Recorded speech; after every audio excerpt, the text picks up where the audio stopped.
Múltkor azt kérdeztem tőletek, hogy ha szoktatok kalózkodni, akkor mi a véleményetek azokról, akik nem szoktak, és hogyha pedig nem szoktatok kalózkodni, akkor mi a véleményetek azokról, akik szoktak kalózkodni. És kezdjük is mindjárt Csaba kommentjével, aki azt írja, az Encore kalózkodásnak számít? Mégis mi a ló pikulának számít szerinted az Encore? Szóval igen, most már ezt kérdeztétek páran streameken, hogy mikor jön már végre vissza a Makt, ma az Unibet támogatásával jön a Makt következő része, ahol így ezt a kalózkodós témát fogjuk körüljárni. Sziasztok, én Dani vagyok, vágjunk is bele! Siki Ward írja, hogy amíg nem volt más lehetőségem, addig kalózkodtam, de miután lehetőségem nyílt több előfizetés mellett legalább havi egy teljes árujáték megvásárlására, azóta nincs több kalózkodás. Szeretem támogatni mások munkáját és hozzájárulni egy-egy cím lehetséges folytatásához, de ami a legfontosabb érv volt, sokkal jobb érzés hivatalosan birtokolni vagy hozzáférni egy tartalomhoz, és sokkal kényelmesebb is.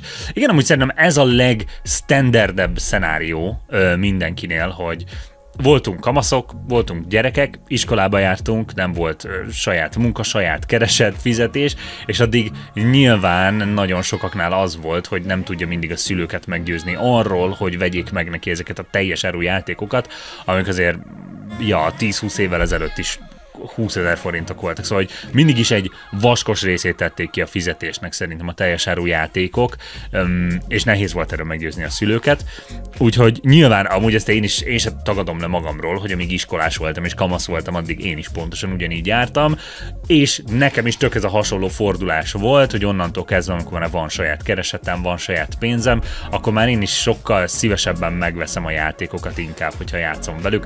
Amúgy is kisebb az a mennyisége a játékoknak, amennyit játszom, tehát ez egy hónapban nem olyan nagy összeg, főleg most már, hogy vannak olyanok, ugye, hogy Game Pass, meg ugye az Epic ingyenes játékai, meg mit tudom én, de szóval igen, ez szerintem a legátlagosabb dolog mindenkinél, és hogyha magatokban néztek, vagy hogyha erről kiírnék egy szavazást, hogy az emberek hány százaléka van vele pontosan így, akkor valószínűleg ez jön neki legnagyobbra. Péter ugyanezt írja le, hogy ha eljön egy olyan szint egzisztenciális érettségi, hogy inkább megveszi a játékot, de a kommentje második felét akarom idehozni, hogy gyakorlatban átültetve, ha veszek például 5000 értékű játékot, azt betudhatom egy mozi árának. A moziban kb. Összesen töltök 2 órát, a játékban pedig minimum 10-et.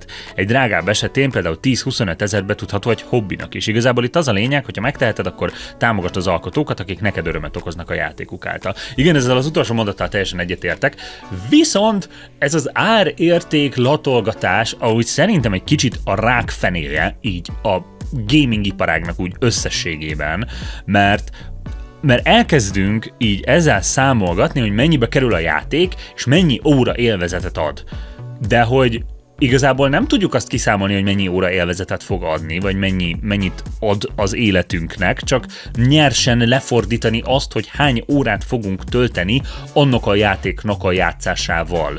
De hogy szerintem például kifejezetten helytelen példa a mozival összehasonlítani, mert oké, igen, bemész a moziba, ott töltesz 3 órát, de hogy abban nem számolod bele azt, hogy mondjuk egy jó film az veled van hónapokon, éveken, az egész életeden keresztül veled maradhat egy film, érted? Tehát, hogy egy olyan tanulság lehet benne, egy olyan idézet lehet benne, ami az életedben folyamatosan elő fog jönni még egyszer, tehát a mozi egy árát nem tudod betudni annak a 3 órának, amíg ott ülsz. És full ugyanez igaz a játékokra is. Tehát nem azt akarom mondani, hogy a játékok ne lehetnének ilyen hatással az életedre, mint a filmek, csak azt mondom, hogy lehetetlen megállapítani, vagy nem lehet csak a vele töltött idő mennyiségével elosztani és kapni egy ilyen árértékszámítást szerintem. Arról nem is beszélve, hogy ugye pontosan ez a számítás az, ami szerintem azt okozta, hogy a játékfejlesztők tökre így megtöltik a játékukat fölösleges tartalommal, csak hogy rá lehessen írni a dobozra, hogy mit tudom én, 50 óra vagy 60 óra játszani vele, és aztán kérdés az, hogy ez az 50-60 óra amúgy élvezetes 50-60 óra-e, vagy mondjuk van benne egy 10 órányi érdekes gameplay, és azon kívül meg ilyen filler tartalom, ami unalmas, repetitív szar küldetések, és igen, a Valhallára gondolok már megint, de hogy nem csak arra igaz ez, hanem nagyon sok más játék is így van vele, hogy teletöltik a játékmenetet, hogy óraszámban nagy legyen, hogy amikor ezt a számítást végzed a fejedben, akkor jónak tűnjön,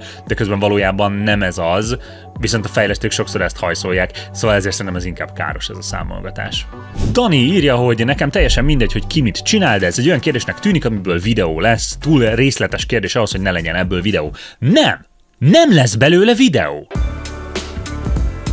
Ez nem elég funny volt. Opika. Én személyesen kalózkodok szinte mindent, egyszerűen nem férne bele az, hogy 5-6 streaming szolgáltatót és 2-3 nagyobb játékot veszek havonta. Aki pedig ezt megteheti, arról pozitív véleménnyel vagyok, hisz miattuk tudom még mindig ezt csinálni, hisz ők tartják fenn az ipart. Összességében szerintem ez a legoptimálisabb rendszer. Aki akar fizetni, az fizet, aki nem, az nem. Ez is egy érdekes megközelítés, hogy ez az optimális rendszer. Ugye az ilyen, mindenféle társadalomtudományokban van egy ilyen, hogy a potyautas elmélet, tehát hogyha vannak közös javak, amikből mindenki ki tud venni, de nem mindenki tesz bele, akkor a rendszerben vannak potyautasok, és minden rendszer egy darabig elbírja ezeket a potyautasokat. Tehát mindig, most gondolj kifejezetten a tömegközlekedésre például. Van egy bizonyos számú blitzelő, ami mellett még el lehet üzemeltetni a tömegközlekedést. Hogyha csak az utasok x% vásárol jegyet és bérletet, mindig lesz valamennyi potyautas, és ezt elbírja a rendszer. Nyilván kérdéses az, hogy ugye a videójátékoknál is ez van, hogy a játék mindenképpen elkészül. Tehát azzal, hogy több példányban sokszorosítod, nem lesz kevesebb a játékból, de kérdés, hogy hány fizetőjátékos az, aki el tud tartani potyautasokat, és meddig tud így működni a játékipar. Nyilván nem azt mondom, hogy a kalózok miatt fog csődbe menni a játékipar, mert szerintem nem feltétlenül. Tehát, hogy ha a kalózok miatt csődbe tudna menni, akkor már csődbe ment volna, de hogyha egyre többen gondolkoznak így, hogy nincs kedvem kifizetni, és akkor hol van ez a pont? Csak ezt akarom kérdezni. Tehát hol van az a pont, amennyi potyautast már nem bír el ez a rendszer? Endless Neme írja, hogy a játékokat megveszem, amit szeretnék, mert már évekkel ezelőtt meguntam a crackekkel való szívást, évi 1-2 és azok sem húzó címek, meg a nem kívánt vírusokat. Van Sterling előfizetésem is, szerintem streaminget akart írni, de minden streaming szolgáltatóra nem fogok előfizetni egy-egy filmre, annyira azért nem megy jól, így esetenként marad a kalózkodás. Igen, itt két fontos dolgot hoz fel. Az egyik az, hogy amúgy, ha belegondolsz, a kalózkodás az kifejezetten tud kényelmetlen lenni, vagy nehéz, meg szar szívni a krekkeléssel, meg várni, hogy valaki feltörje a játékot, mert azért lássuk be, a kalózok is nem maguknak törik fel a játékot többnyire, hanem valaki azt feltöri, és ők beszerzik. Szóval, hogy igen, tehát van egy ilyen veszélye is a kalózkodásnak, meg nehézsége is, amint nyilván ezek az online digitális játékboltok azért megkímélnek. Szóval, hogy nyilván a játéknak egy nagy része, a játék árának egy nagy része tök jó, hogy a fejlesztőt támogatott. Tehát szerintem is ez az alapvető dolog mögötte, hogy hát basszus, ők legyártottak valamit, elkészítettek egy terméket, és én azt megvásárolom, mert elkészítették, mert tudom, hogy hány fejlesztőnek milyen rengeteg munkaórája van benne, és amúgy sincsenek normálisan megfizetve, és amúgy is agyon vannak dolgoztatva, vagy minden, ez egy kicsit más kérdés, de igen, szóval, hogy azért meg is véded magadat, mert azért a kalóz oldalak nyilván a vírusok és a vírusos reklámoknak is a táptalajai, szóval ezzel is elég sokat lehetett találkozni. A másik meg az, amit felhoz, hogy a streaming szolgáltatókra előfizetsz, ha mondjuk sorozatokról, filmekről van szó, és aztán elő vagy fizetve, hiába vagy előfizetve 5-6-ra, az egy film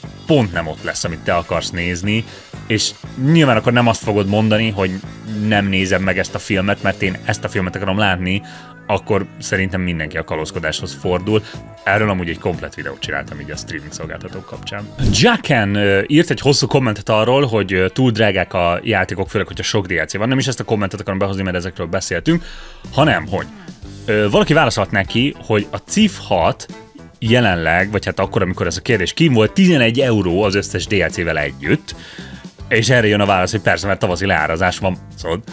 És hát Sedre megírja, hogy hát jó, valamilyen leárazás mindig van rá, és hogy ő már 3-4 évvel ezelőtt is mínusz 75%-os kedvezménnyel vette. És igen, amúgy ez is egy tök érdekes kérdés, hogy oké, igen, drágák a teljes áru játékok, de hogy igazából, ha azt veszed, a teljes áru játéknak az ára az gyakorlatilag egy felár azért, hogyha te korai tesztelő akarsz lenni a játékban.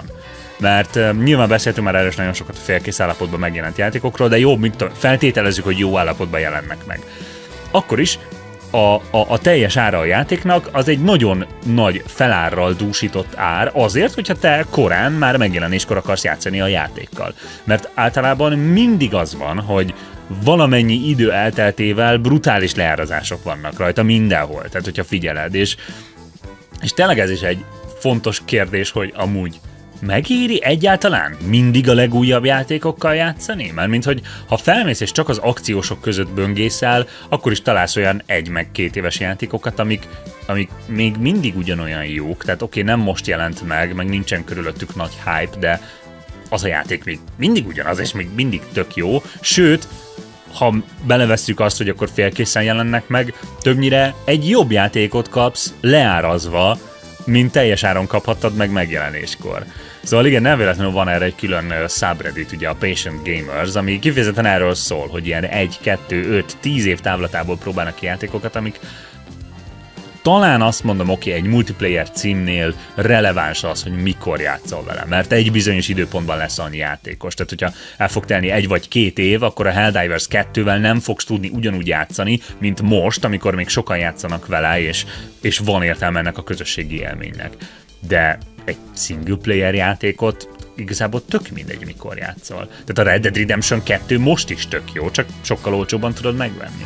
Sadu Seus írja, én csak sorozatokat szoktam kalóz oldalakon nézni, játékokat ritkán veszek. Szerintem a kalózkodással, ameddig biztonságos körülmények között történik, gondolom itt az ilyen hekkelésekre utal, nincs semmi baj. Nem azért gondolom ezt, mert csinálom, hanem azért csinálom, mert ezt gondolom. Olyan ez, mint egy versenyen részt venni, ahol megengedett a csalás. Dönthetsz, hogy szeretnéd az igazságtalan előnyt, vagy becsülettel szeretnél versenyezni. Én legalábbis így látom. Hát szerintem ez rohadtul nem így van. Mármint, hogy nem arról van szó, hogy tehát, amikor fizetsz egy termékért, akkor nem a becsület érzéséért fizetsz, vagy a tisztességes előnyért fizetsz, vagy nem tudom. Tehát, hogy gondoljunk egy piacra, tehát hogyha ellopod az almát és megeszed, vagy hogyha nem lopod el és megeszed, akkor mind a kettővel ugyanúgy jól laksz, de hogy nem azért kell fizetned, hogy ne félj, hogy elkapnak, hanem azért kell fizetned, hogy támogasd azt a szerencsétlen gazdát, érted, aki dolgozott azzal az almával kurva sokat, és ugye nem csinálod, akkor ellopod. Nyilván igen, ezt már elmondtam, hogy az ilyen szoftverek, meg média, az nem ugyanaz, mint egy kézzelfogható fizikai termék, hiszen az a másolástól nem lesz kevesebb. De akkor is azért, tehát hogy amikor fizetsz, akkor azért szerintem nem azért fizetsz, hogy becsületesnek érezd magad, vagy hogy ne érezd magad rosszul. És egy anonim user írja, hogy én 1000 éves sorozatokat, rajzfilmeket, amik szinte sehol sem fellelhetőek, néha még a Google sem dob ki rájuk semmit. Na igen, vannak ezek a tartalmak, amik az úgynevezett ilyen teljesen otthagyott, vagy hát a készítők által elhagyott, az úgynevezett abandonware, vagy lost media cuccok, amik tényleg olyan termékek, amik konkrétan nem megvásárolhatóak, tehát legális formában sehol sem beszerezhetőek. Régebbi játékok, régebbi filmek, sorozatok, akármi.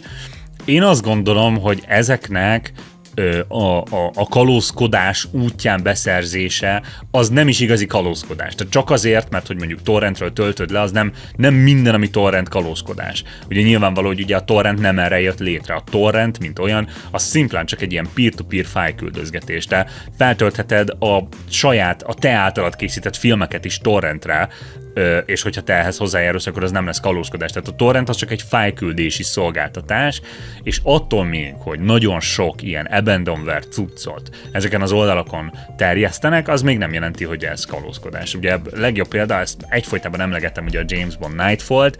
A James Bond Nightfall tipikusan az a játék, ami effektíven nem beszerezhető sehonnan. Sehonnan sem tudod megvenni. Talán legfeljebb az egyetlen módja annak, hogy valahogy legálisan szerezd be, az, hogyha keresel egy fizikai példányt, ami még valakinél megvan, de az nem fog működni, tehát amúgy nem tudod feltelepíteni, szóval igazából nincs módja annak, hogy ezt legálisan beszerezd bárhonnan. Az egyetlen módja az, hogy volt egy hobbi ilyen fejlesztő csapat, akik fogták az eredeti játéknak a forráskódját, az alapján egy kicsit újra szerkesztették, és egy máig játszható formában feltöltötték az internetre ingyen. Nyilván úgy néz ki, mintha ez egy ilyen crackelt kalóz verzió lenne, de effektíven nem az. Tehát, hogy a készítők által elhagyott termékeknek az internetre való beszerzés, az egyszerűen nem kalózkodás szerintem. Vince írja, hogy aki minimálbérből él a keleti blokkban, vagy sír a játékok árán, és mégis van 500-900 ezres vagy milliós feletti gamergépe, akkor legyen már pénze is arra játékra, és ne verje magát arra, hogy inkább torrentezik. A másik baromság, hogy valaki ott keménykedik, hogy vett egy Audi RS-t, hú de jó, és mondja, hogy használtam vetrák gumikat, amik még 1-2 évig jók, hát az mindent elmond az illetőről. Pont mindkettő esetben a legszarabb helyen spórol. Igen, ez is érdekes, hogy egyfelől kezdjük azzal, hogy az elején mondja ezt a keleti blokk dolgot, ez több kommentben is visszajött, és erről is akarok beszélni, hogy nyilvánvalóan így a varezolás és legális szoftver terén van egy elég nagy törésvonal a vasfüggönynél, ami ugye egy ilyen nagyon logikus történelmére vezet vissza az egész szoftverkalózkodásnak.